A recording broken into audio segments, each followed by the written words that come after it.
For thousands of years, the Mississippi River has transported materials and imaginations from its headwaters at Lake Itasca to its delta in the Gulf of Mexico.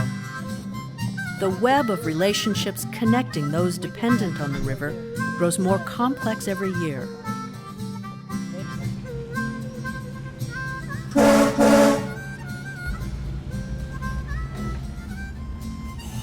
Every barge you see is carrying the equivalent of about 60 to 70 semi-trucks. 6 barges at a time is a fairly regular run out. That's just about 400 trucks that aren't moving to the cities. We're doing that with 1 boat, 3 people, far less fuel. While the barge industry has made possible certain environmental benefits, turning the natural river into a shipping channel has had some negative consequences, as you'll see.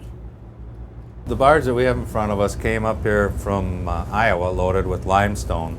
The barge was then cleaned, and we're now taking it up to a grain elevator to get loaded with corn to go south to New Orleans, where it'll be transferred to a ship and shipped somewhere around the world.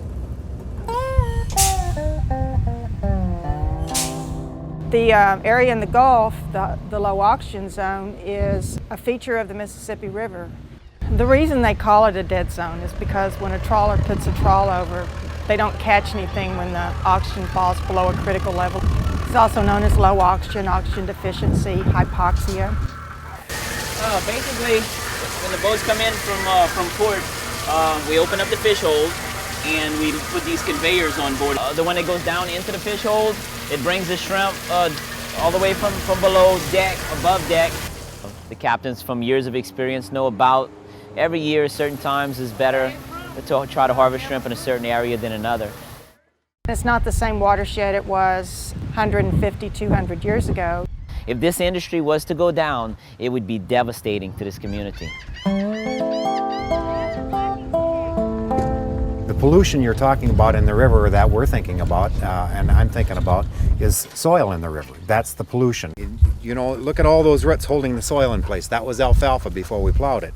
The fact that that plant material is in there with the soil defends the soil, and if you get a heavy rain, 2 or 3 inch rain that comes really fast, soil like that that has a great deal of vegetable material with it, either manures or roots, and there's some of both here, that kind of soil won't break down and run off in the water as easily. Now, then you have to ask what's on the soil. Is there a lot of phosphorus on the soil? Well, if the element phosphorus is on the soil, and there usually is, you get the bloom on account of that. If there's nitrogen coming with it, again, the same way. The water essentially starts growing because it has fertility elements in there.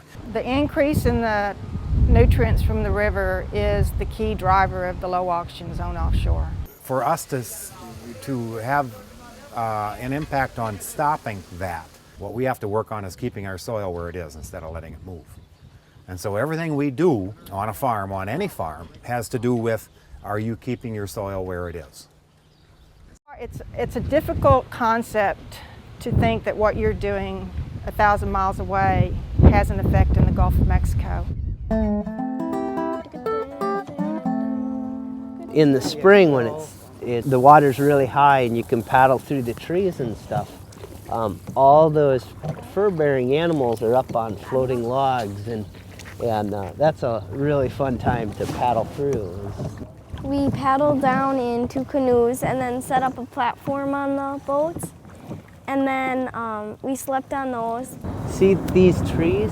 These are all soft maple, and that makes a great nesting cavity for those wood ducks. That's where the wood ducks lay their eggs. The Mississippi River has touched the lives of each of these people. It's equally important to us all, though we may not often think about it. This interactive experience will explore the Mississippi from the days when the river was untamed and teeming with wildlife up until today, when huge barges travel its waters. We'll also find out how pollution from farms and cities in America's heartland is making a dead zone in the Gulf of Mexico. You'll even get a chance to help fix some of the damage that's been done to the river's natural systems, creating a brighter future for North America's greatest waterway. The river, it can definitely get in your system. You see the log over there? There's turtles on it. I bet you they're really slow right now.